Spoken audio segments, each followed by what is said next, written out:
ಭಾಲ್ಕಿ ತಾಲೂಕಿನ ಎಲ್ಲ ಅಂಗಡಿ, ಶಾಲಾ, ಕಾಲೇಜು, ಆಸ್ಪತ್ರೆ, ಬ್ಯಾಂಕ್ ಹಾಗೂ ಜಾಹೀರಾತನ್ನ ಶೇಕಡಾ 60ರಷ್ಟು ಕನ್ನಡದಲ್ಲಿ ಅಳವಡಿಸಲು ಆಗ್ರಹಿಸಿ ಕರ್ನಾಟಕ ರಕ್ಷಣಾ ವೇದಿಕೆಯ ವತಿಯಿಂದ ಮಾನ್ಯ ತಹಶೀಲ್ದಾರರಿಗೆ ಮನವಿಯನ್ನು ಸಲ್ಲಿಸಿದರು.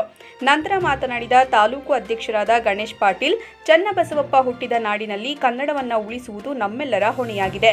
ಎಲ್ಲ ಸಂಘ ಸಂಸ್ಥೆಗಳನ್ನು ಕರೆದು ಸಭೆಯನ್ನು ನಡೆಸುತ್ತೇವೆ ಎಂದು ತಹಶೀಲ್ದಾರ್ ಅವರು ಆಶ್ವಾಸನೆಯನ್ನು ಕೊಟ್ಟಿದ್ದಾರೆ ಎಂದರು. ಈ ಸಂದರ್ಭದಲ್ಲಿ ಸಂಗಮೇಶ್ ಗುಮ್ಮೆ, ಸಂತೋಷ್ ಬಿಜಿ ಪಾಟೀಲ್, ರಾಜು ಕುಂಬಾರ, ಸುದೀಪ್ ತುಂಗಾವೆ ಇನ್ನಿತರರು ಹಾಜರಿದ್ದರು. Raju Kumbar, Majestic news, Bidar.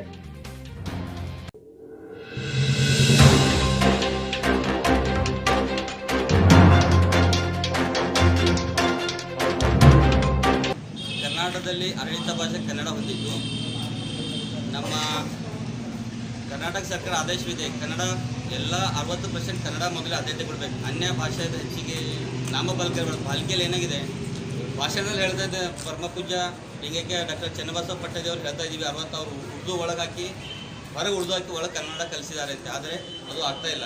ಅಧಿಕಾರಿಗಳ ನಿಷ್ಕಾಳಜಿತನದಿಂದ ಪಾಲಿಕೆಯಲ್ಲಿ ಅನ್ಯ ಭಾಷೆಗಳ ನಾಮಫಲಕ ಜಾಸ್ತಿ ಇದೆ.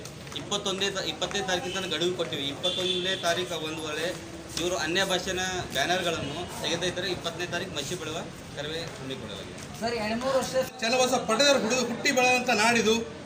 ಇಂಥ ಒಂದು ಕರ್ಮಭೂಮಿಯಲ್ಲಿ ಇವತ್ತು ಕನ್ನಡ ಉಳಿಸಬೇಕಾದಂಥದ್ದು ಬಹಳ ದೊಡ್ಡ ಒಂದು ಕರ್ತವ್ಯ ನಮ್ಮೆಲ್ಲರ ಮೇಲೆ ಹೊಣೆಯಾಗಿದೆ.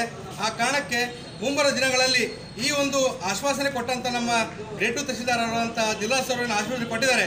ಎಲ್ಲ ಸಂಘ ಸಂಸ್ಥೆಗಳನ್ನು ಕರೆದು ಒಂದು ಸಭೆಯನ್ನು ತಗೊಂಡು ನಾವೇನಪ್ಪ ಅಂದರೆ ಅದಕ್ಕೆ ಸ್ಪಂದನೆ ಕೊಡ್ತೀವಿ, ಎಲ್ಲರಿಗೆ ಆದೇಶ ಕೊಡ್ತೀವಿ ಅಂತ ಏನು ಮಾತು ಹೇಳಿದ್ದಾರೆ. ದಯವಿಟ್ಟು ಈ ಆದೇಶವನ್ನು ಅವರು ಪಾಲನೆ ಮಾಡ್ತಾರೆ ಅಂತ ನಂಬಿಕೆಯಿಂದ ನಾವು ಬರುವಂಥ 21ನೇ ತಾರೀಕಿನವರೆಗೆ ನಾವೇನಪ್ಪ ಅಂದರೆ ಇದಕ್ಕೆ ಒಂದು ಸ್ಥಗಿತವಾಗಿ ಇಟ್ಟಿದ್ದೀವಿ.